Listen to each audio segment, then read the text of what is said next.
వలసపోయినా అలిసిపోయినా ఆగిపోనిది ఈ మహారణం. నేలపైన దండయాత్రలు, మట్టి కింద మృతదేహాలు. ఈ అలజడి ఎవరి కోసం?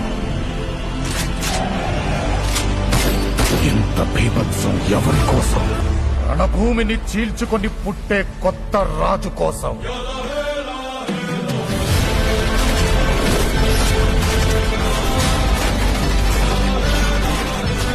కాలచక్రాన్ని బద్దలు కొట్టి పునర్జన్మనెత్తిన నాయకుడి కోసం.